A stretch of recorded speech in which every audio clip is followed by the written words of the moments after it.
현아 씨, 오늘 퇴근하고 바빠요? 글쎄요, 오늘은 별다른 약속 없는 것 같은데요? 사장님 왜요? 저녁에 야근해야 할 일이 있나요? 아니, 그런 건 아닙니다. 저번에 현아 씨가 맡아서 해준 일도 잘 끝났고, 덕분에 사장님에게 금일봉 받은 것도 있어서 저녁에 고기라도 사드리려고 하는데, 시간 괜찮으세요? 고기요? 진짜요? 소고기 먹으러 가나요?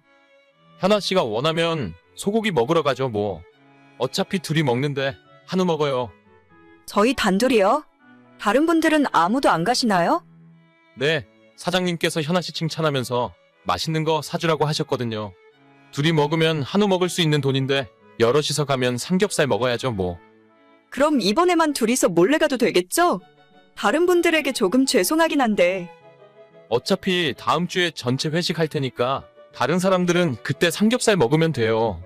걱정하지 말고 한우 먹으러 가시죠. 그래야 저도 사장님에게 현아 씨 맛있는 거 사줬다고 이야기할 수 있으니까요.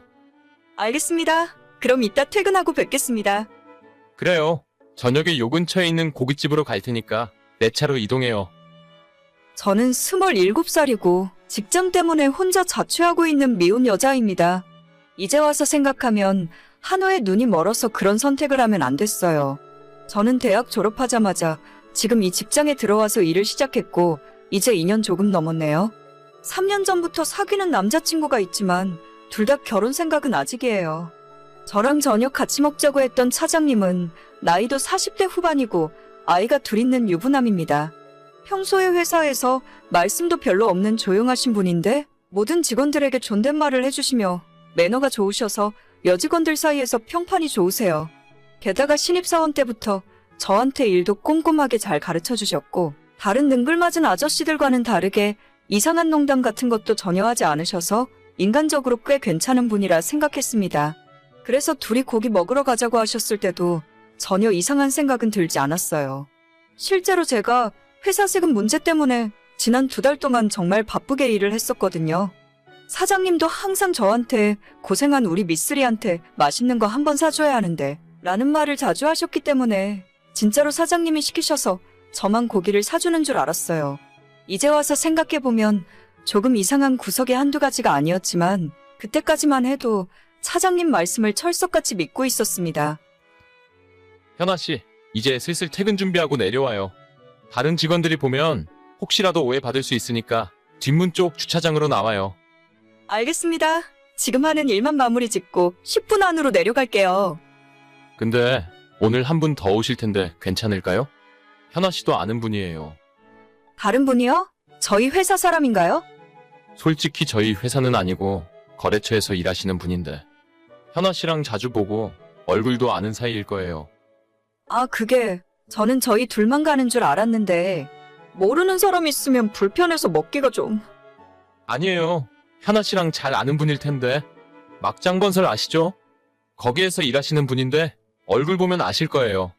제가 그분이랑 친분이 좀 있어서 오늘 식사하는 김에 같이 약속을 잡아버렸네요. 불편하시면 그냥 그분한테 다음에 보자고 할까요?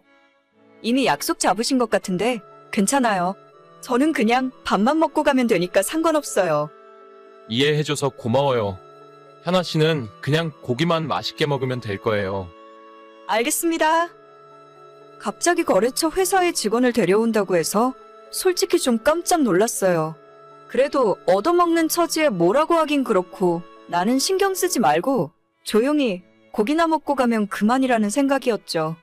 사장님 차를 타고 식사 장소에 도착을 했더니 정말 어디서 많이 보던 분이 나와 계시더라고요.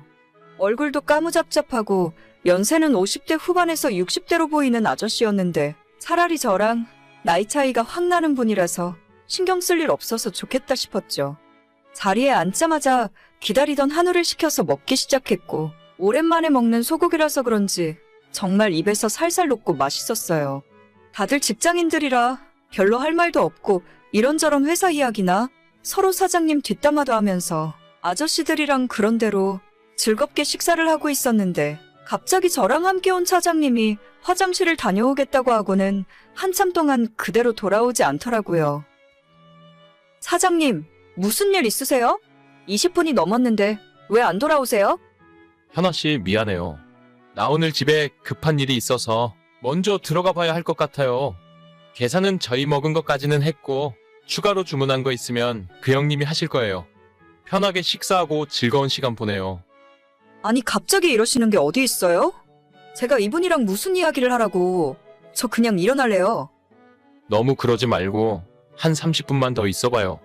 아무튼 오늘은 너무 미안해요. 내가 다음에 크게 한턱 쏠 테니까 화내지 말고. 차장님! 이게 대체 무슨 상황이에요? 그렇게 저는 거래처 아저씨와 단둘이 남게 되었습니다. 그분은 관심도 없는 본인 소개를 줄줄이 하기 시작했어요. 나이는 58세, 아직 미혼이고 팔순의 노모와 둘이 살고 있다고 하시네요. 이미 그 전에 고기를 먹으면서 소주를 한 잔씩 마시고는 있었는데 식사도 거의 끝나고 저도 집으로 돌아가려 했지만 그분께서 소주 한 병을 추가로 시키더라고요.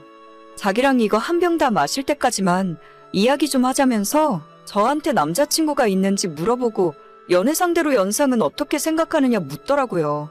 그때 제 기분은 정말 참담했고 뭐라고 말로 표현할 수도 없었습니다. 2년 전에 저를 처음 봤을 때부터 상냥하고 싹싹한 모습이 참 마음에 들었다면서 특히 우더른들께 잘해서 좋다는 칭찬을 하시더라고요. 제가 중학교 때까지 집안 사정 때문에 외할머니와 함께 살아서 평소 어른들에게 잘하고 말도 싹싹하게 하는 편이긴 해요. 아무리 그래도 그렇지 저랑 20살도 넘게 차이 나는 아저씨가 어떻게 저한테 호감을 표현할 수 있는지 소름이 쫙 끼치더라고요. 소주잔에 담긴 술을 다 먹으면 사귀는 거라며 웃기지도 않은 농담을 하고 자꾸만 저한테 술을 더 먹이려 하고 이 술 다 먹을 때까지는 못 간다고 하길래 그냥 콜택시 불러서 도망치듯 빠져나왔습니다. 그 자리에 더 있다가는 무슨 일을 당할지 모르겠다는 생각이었고 이 모든 상황이 너무 불쾌했거든요. 뒤에서 저를 붙잡는 소리가 들렸지만 무시하고 택시가 오자마자 타고 집으로 가고 있는데 모르는 번호로 연락이 오더라고요. 현아 씨, 오늘 즐거웠습니다. 다음에 또 만날 기회가 있었으면 좋겠네요. 누구시죠? 오늘 같이 식사했던 카페입니다.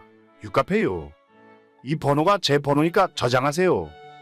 아, 정말 죄송한데 앞으로 따로 연락은 안 하셨으면 좋겠어요. 왜 그러시죠? 그냥 별다른 뜻 없고 친하게 지내면서 가끔 밥도 먹고 쇠주 한잔 하는 사이로 지냈으면 좋겠습니다.